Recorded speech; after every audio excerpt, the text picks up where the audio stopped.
Hey, welcome back to the Crabby Dice. Today we're going to be looking at Great Western Trail, the Rails to the North expansion. And no, I don't have the game box anymore. So in this expansion, you get a new board here and some new components that gives you more options on the base game. So now when you do an auxiliary action, you can start putting out these branchlets which can cover up this board, and you can unlock bonuses and stuff.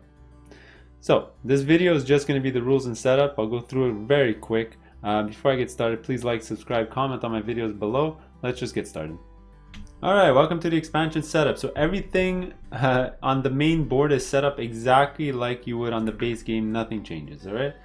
Next, you're going to take your new board here. This is the Rails to the North expansion board. It is, I don't know what this is called, double layered. You're going to lay it flat against the current board and then just align it so that all the X lines here are aligned properly. You can also tell by the track here. Alright.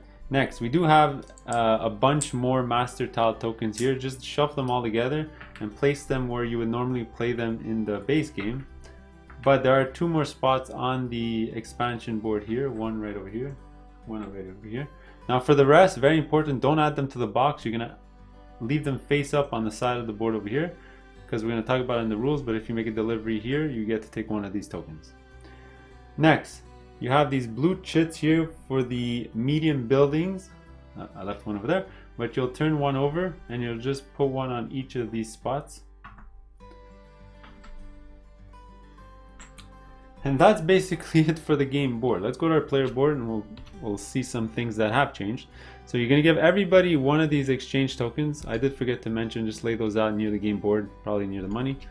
And you get this new auxiliary board. What you're gonna do is put three houses on every single column, or these are called branchlets, and you can add one of your red or colored tokens on the right hand side of the auxiliary board.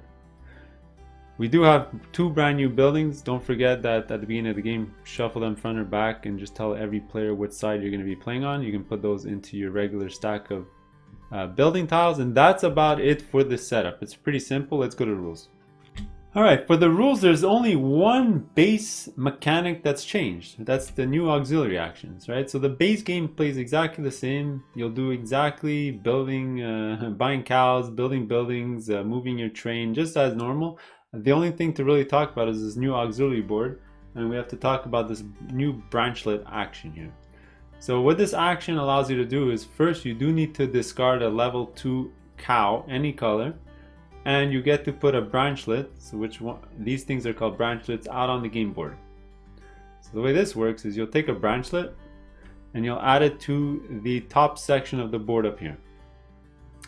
Now, the place where you could build branchlets start from anywhere that you've previously delivered or from the original train track here. So let's say at the beginning of the game, since I haven't delivered to any location yet, the only place I can build a branchlet is in the first spot here. You know, further down in the game, if I had built a building, if I had made a delivery right here, then I would be able to build a branchlet here or build a branchlet here. You can also continue building from a previous branchlet. So if I had a branchlet here in the future, I could build a branchlet right here. Now, if you ever cover up a bonus, you collect that bonus right away. If you ever deliver to a medium-sized building, city, you get the bonus right away. So for example, if I had built a branchlet here, and my next branchlet would be to build it here, I will get this bonus right away. Now, very important, the reason there's 4 spots on every single spot is because you're only allowed in every spot one time. So in a 4-player game, you'll have at most 4 branchlets in the cities. Okay, now all these bonus tiles just deal with the same iconography as the base game. So this is hire a worker, move your train, hire a worker, discard some cards, move your train, build a building, so on and so on. Now there are some interesting parts about this board. There are buildings, cities that you can make deliveries. So as long as you have a branchlet at that location, you can make a delivery to this city. So for example, Memphis over here, if I had a branchlet here, I can make a delivery of 3 and put one of my tokens here. All right.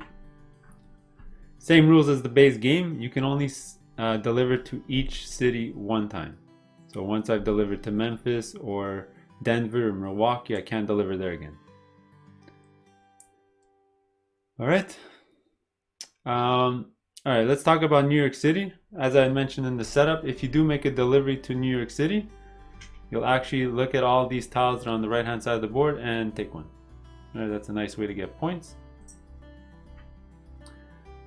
And that's about it for the expansion. It's actually pretty simple. You just use your branchlets, put them on the game board, get bonuses, combo some stuff off together, get some extra places where you can make deliveries. You are going to notice that there are less cities here, so you're going to have to send branchlets out to open up new city spots, or you're going to end up having to deliver to lower end cities because not that many are available at the bottom of the game board here. Okay, just one extra rule I forgot to mention: these exchange tokens, these could be used at any time during your turn. You can draw 2, discard 2, you discard this token. You start with one at the beginning of the game. There are ways on the branchlet board here, or with cards or objectives or some other way to get extra ones, but that's how they work. Alright, those are the basic rules for the expansion. We'll see you in the next one. And there you have it. That's all you need to know for the expansion. What do I think of it? I'm not going to do a playthrough because it's sort of very similar to the base game. All you're doing is, instead of doing an auxiliary to exchange cards, you're going to end up putting branchlets on the board because this mechanism is amazing. I think this might be my favorite expansion of all time. I play with it every time. I never play Great Western Trail without it. I just love putting out branchlets out there and having to open up new spaces to deliver stuff, getting instant bonuses, getting exchange tokens, maybe getting one of these master tile tokens near the beginning of the game, and so on and so on and so on. There's so much to do. I love it. There's nothing bad about this expansion. Maybe the bad thing is spending an extra 5 minutes, since it's long to explain the base game. Spending an extra 5 minutes to explain this branchlet system. Maybe it's overwhelming for your first game, but after that, always play with it. Never play without it. It does make the game game board a bit longer, so you need a bigger table. But besides that, it barely adds any components. You just need these exchange tokens available and some extra master tokens on the side. Alright, so I definitely love this one. It's a winner. I'll see you on the next video.